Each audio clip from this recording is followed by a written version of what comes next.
Yeah, Maryland deserves all the credit, every ounce of it. My fault for not getting these guys in the right frame of mind defensively. I thought we were as mistake-prone as we've ever been this season on that side. Maryland deserves a lot of the credit. We've played a lot of really good, a lot of really good guards. Guarded him okay today. Jameer kind of had his way with us, but got off to a great start and just literally went flat, went dead on the defensive side, and we had 2 actual offensive rebounds at half, so that'll tell you where our effort was at. I think one of them was a team offensive rebound, if I'm not mistaken. So you can see we weren't very energetic. As you guys know, I'm all about defense and rebounding. That's what wins. It's what's won us a lot of games in the last 4 years. A little better effort the second half. And then the second half was, I think we were 8 for 24. Somebody told me on layups. And I don't know, their size, their length, I don't know. We've kind of seen that all year. But we didn't make layups today. And compound that with really poor defense and defensive execution. And shoot 23%. You're the 6th ranked offense in college basketball. Give all the credit to Maryland.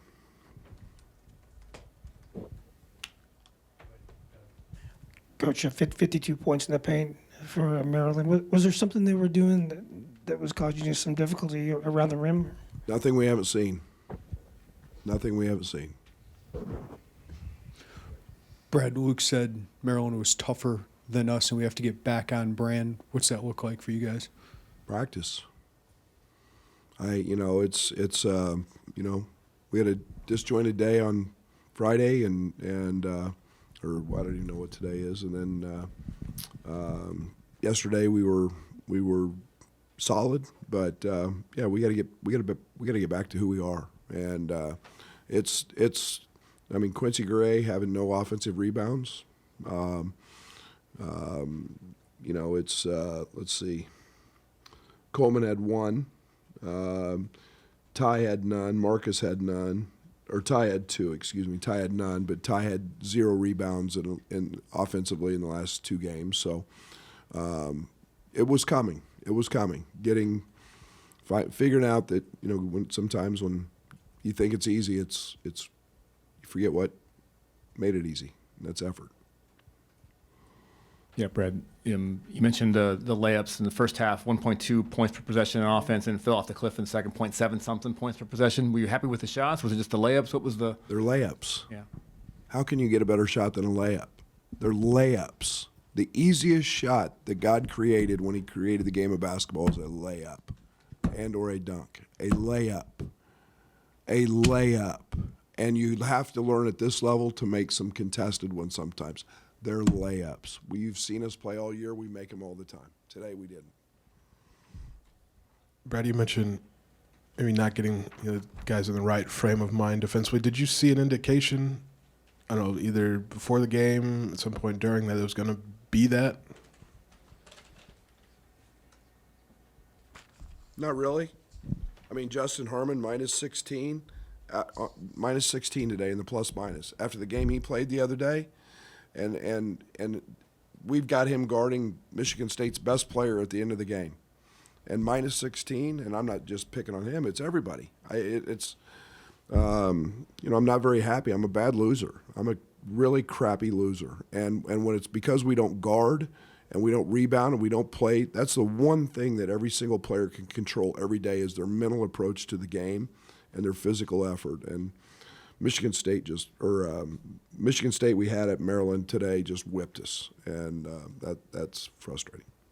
Brad, with you guys being top 10 in the country, is this a reminder that there'll be a target on your back, that this is a win that people are going to want to get?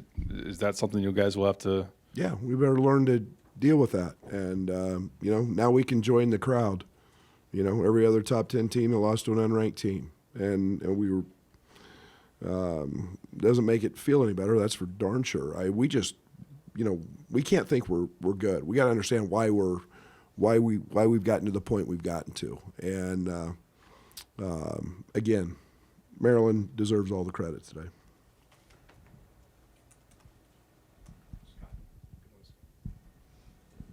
I guess with Julian Reese, I mean, it seemed like Coleman had that matchup at some points and didn't at others. Is that just a tough one that he presents, or Who's not in this league? I mean, he's a good player. He had 0 against Purdue.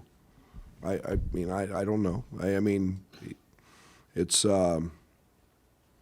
Coleman's guarded great players every single night. You know, he's a really good player. He's an all-league guy. He's, you know, 11 rebounds, and you know he was dominant today. And you know, I thought we went to our, you know, kind of our 5-way switching, and he didn't. It wasn't as easy for him.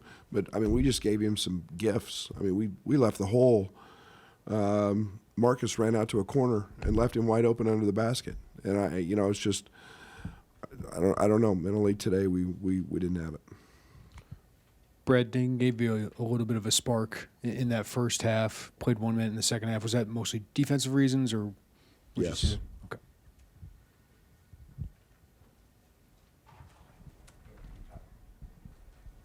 Dane's going to help us. We need Dane's physicality, and it's not about offense. You know, we can't throw Dane the ball 18 feet from the rim and have him shoot a 15-foot jump hook and then go down and get back screen and give up a layup. Dane's effective when he's 4 feet from the rim, and you know, we've got to have him guarding better and not making mistakes that affect other people. That's my fault. That's my job to get him ready for that. Brad, with the shorter bench that you have now, and Marcus, a lot of falling on him offensively, which is a little less efficient over the last couple of games. Any concern with the offense being too one-sided, or? No, he's the top of the scouting report, and I don't know. He had 26 tonight. I didn't think he played great. I thought he got pretty good looks. Yeah, we got to, you know, getting Nico back today wasn't quite the right game for that, but getting Nico back will help, give us another ball handler. You know, it's, yeah, we'll see, but a lot's going to be asked of him, there's no doubt. Brad, you played Coleman with 2 fouls in the first half. Was that, I mean, just your trust in him? Was it just the way the game was going, you needed him out there? We just don't see typically a lot of that from you. I'm just wondering kind of what the situation was with there. Well, I pretty much trust him. I think he's one of the best defenders in the league. And, you know, we went to we started doubling, you know, Reese with him to kind of protect him.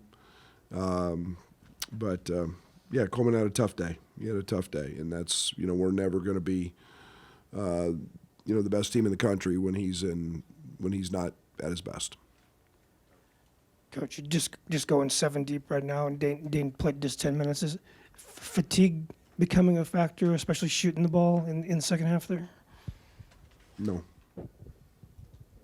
Best conditioned team in the country with $1 million room for recovery. No. That thought has never entered my mind as long as I've been a basketball coach. They're 20 years old, 22 years old.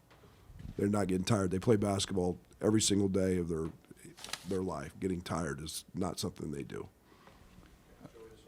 I know you mentioned this wasn't the right day for Nico, so not even just him specifically, but broadly, when you have a guy coming off of injury, like what are you looking for to kind of know when the right time is once they're cleared to work them back in the game? I mean, there's a lot of factors that go into that. Practice, you know, starting to see, you know, some consistent play in practice. There's a conditioning point of that in practice. There's a matchup part of it from the game side of things. There's a tempo piece to that. But you know, I got a lot of belief in Nico, and there's no doubt, you know, Nico and Draven, those guys' times is coming, and they're going to help us. It's for both you guys, Marcus and Luke. What went wrong offensively? Obviously, what changed for you guys offensively in the second half? I thought we just missed some shots we should have made. We had a lot of stuff rim out. They got bigs down there. Might have altered our shots a little bit, but just missed shots that we usually make. Yeah, I mean, we were getting good looks. Got in the paint, got good looks, and just didn't finish well in the paint today.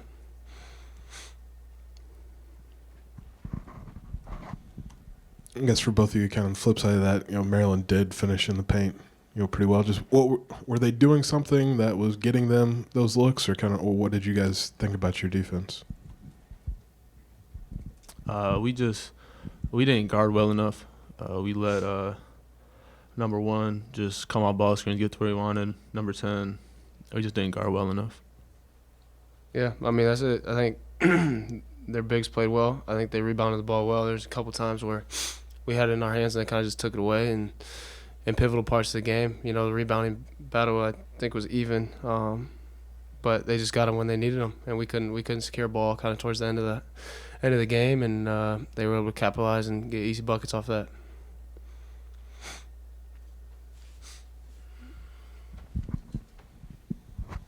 I guess when the ball isn't falling like that, is it kind of a contagious thing? Like how do you guys kind of snap that snowball from going? I mean, outside of obviously just making shots or anything you guys can do. I think just keep doing what you're doing. Like I said, we got good shots. I mean, Quincy getting downhill has been one of the most productive things that we've had all year, and he just missed some ones right around the basket. That's uncharacteristic. Justin too finishes at a high rate. And they just didn't fall tonight, and I don't know necessarily if it's a snowball effect, more just I'd say team confidence. But when that happens, we just got to offensive rebound better, so that's on us.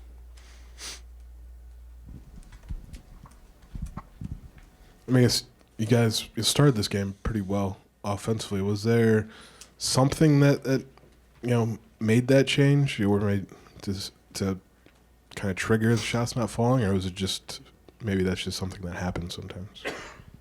I think it's something that just kind of happens sometimes. We haven't had a chance to watch the game obviously yet, so maybe we'll see something in film. But as of now, I think we just missed some good looks.